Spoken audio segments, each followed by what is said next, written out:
Kalau memang Nabi Isa Al-Masih itu bukan Tuhan, mengapa ketika hari penghakiman di akhir zaman itu, mengapa di dalam Al-Quran ditugaskan Nabi Isa, bukan Muhammad yang mereka junjung sebagai Rasulullah? Mengapa Nabi Isa yang ditugaskan untuk datang menghakimi seperti itu? Nah, itulah yang menjadi pegangan kekuatan bagi saudara-saudara Kristen bahwa di akhir zaman itu Tuhan saya sendiri yang datang untuk mengatakan bahwa inilah aku, jalan keselamatan, seperti itu. Dan di Muslim sendiri, di Al-Quran sendiri menyaksikan itu. Apakah itu benar atau gimana, Bang? Iya, baik. Kenapa Nabi Isa yang turun? Alasannya karena ada tugas yang harus dia selesaikan. Apa tugas itu? Menghakimi. Ketika dia datang sebagai hakim, berarti ada yang terdakwa. Siapa yang terdakwa ini?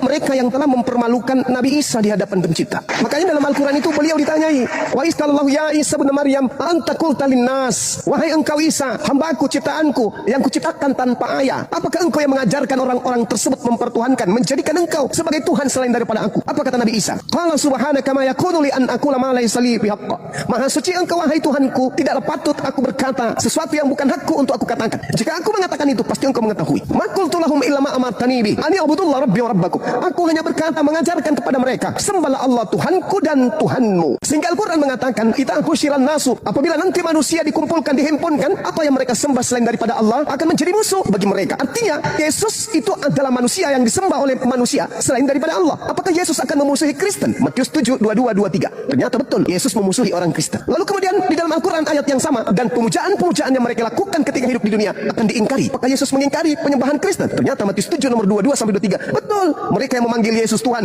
memuji Yesus, bernubuat, mengusir setan, bermujizat, ternyata ditolak oleh Yesus. Apa kata Yesus? Enyahlah daripadaku, kalian semua adalah pembuat kejahatan. Itu yang kedua, yang pertama. Yang kedua, Nabi Isa turun ke atas muka bumi ini untuk apa? Wa in min ahlil kitab illa la yu'minanna bihi qablal mauti wa yaumal qiyamati yakunu alaihim syahida. Itu kata Al-Quran.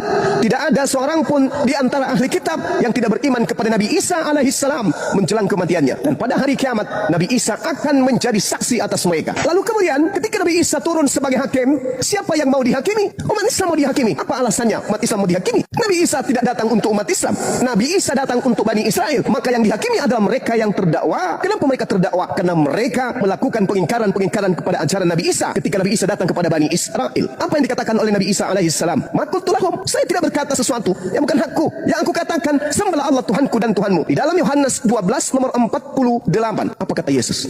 Barang siapa yang menolak aku dan tidak menerima firmanku, dia sudah ada hakimnya, yaitu firman yang telah aku katakan kepada mereka. Firman itulah kelak yang akan menjadi hakimnya di akhir zaman. Ada Yesus memerintahkan manusia beribadah pada hari Minggu? Tak ada. Ada Yesus memerintahkan kemudian menyembah dirinya? Ada. Ada Yesus mengajarkan makan babi? Tak ada. Ada Yesus mengajarkan untuk merasulkan Paulus? Tak ada. Ada Yesus mengajarkan untuk ke gereja? Tak ada. Ada Yesus mengajarkan untuk tidak bersunat? Tak ada. Lalu apa kemudian bisa dihakimi di Islam dari Yesus? Tak ada. Yang dihakimi adalah orang yang mengaku-ngaku pengikutnya, membawa-bawa pengikutnya, tetapi mempermalukan dirinya di hadapan Tuhannya. Makanya dikatakan datangnya Yesus menghakimi berdasarkan dengan perkataan dan firman yang ia sampaikan kepada Bani Israel. Matius 10 nomor 5 nomor 6 misalnya. Yesus berpesan kepada ke-12 muridnya. Apa pesan Yesus? Wahai muridku, ya paman, jangan kau ke bangsa lain, tapi pergilah kepada domba yang sesat dari bangsa Israel. Kata siapa? Kata Yesus. Yesus nanti kelak datang menghakimi orang-orang ini. Tahu, pada saat aku nasihatkan jangan ke bangsa lain, ada di antaramu yang pergi ke bangsa lain sampai orang-orang ini menuhankan aku. Oh tidak Yesus, sepeninggalmu kami teraniaya, sepeninggalmu kami dibunuh, sepeninggalmu kami dipenjara, sepeninggalmu kemudian kami dihakimi. Siapa pelakunya? Sang pembinasa keji yang duduk dan ngaku-ngaku sebagai pengikutmu, ngaku-ngaku sebagai utusanmu, ngaku-ngaku sebagai rasulmu. Siapa namanya? Itu dia, Paulus. Dialah yang menyebabkan engkau menjadi Tuhan setelah engkau terangkat. Sedangkan tak ada firman yang kau sampaikan kepada kami, sembahlah aku, Tuhankanlah aku. Aku adalah firman yang menjadi manusia. Aku adalah Bapa yang inkarnasi jadi manusia. Kamu tidak pernah mengatakan itu. Makanya kami tidak pernah menuhankan dirimu. Hanya mereka, golongan orang-orang yang dari barat yang kemudian mempertuhankan dirimu. Inilah Nabi Isa datang. Ngapain Nabi Muhammad datang? Untuk apa? Lo umatnya menerimanya sebagai rasul, umatnya menerimanya sebagai nabi. Tak ada kemudian kewajiban untuk beliau datang. Sedangkan Nabi Isa diangkat ke langit, turun ke bumi untuk mempermalukan orang-orang yang telah mempertuhankan dirinya dengan mengatasnamakan Yesus. Ini yang terjadi dan itu dibenarkan oleh Bible. Yesus berkata, aku tidak berkata-kata dari diriku sendiri. Apa yang kau dengar dari aku, itu bukan dari aku, tapi dari Dia yang telah mengutus aku. Yohanes 14 nomor 27. Adakah Yesus mengajarkan Tuhan karena aku? Jadilah kalian Kristen. Makanya Yesus selalu mengatakan, waspadalah, waspadalah, waspadalah. Kepada siapa? Kepada orang Farisi. Paulus mengaku orang Farisi. Filipi 3 nomor 5. Aku orang Farisi.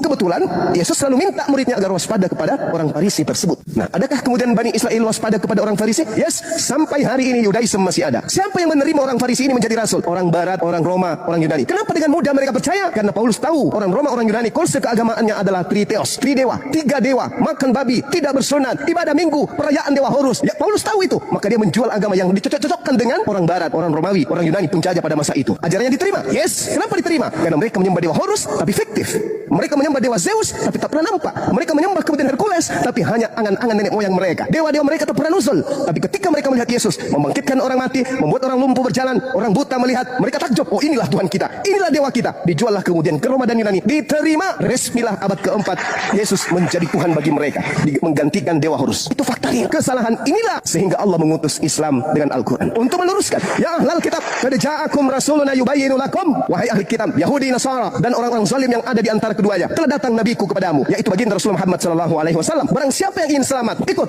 Dia membawa kitabullah, dia membawa cahaya, yaitu dinul Islam. Ikut. Tapi kalau kamu tidak ikut, hendak kemana kalian pergi? Aku akan minta kepada Bapa. Yohanes 14 nomor 26. Apa kata Yesus? Nomor 16.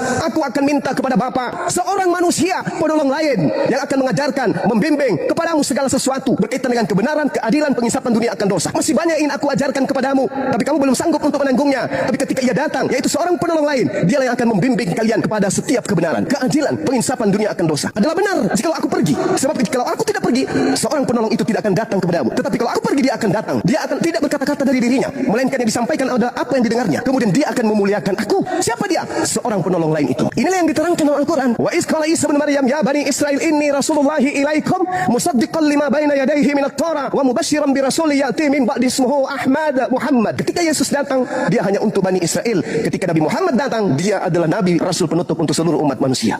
Makanya saudara Kristen itu kehilangan arah. Loh, kok bisa begitu? Oke, saya buktikan. Wahai saudaraku Kristen, siapa nabimu? Nabi Kristen siapa? Nabi Daud? Bukan. Salomo? Bukan.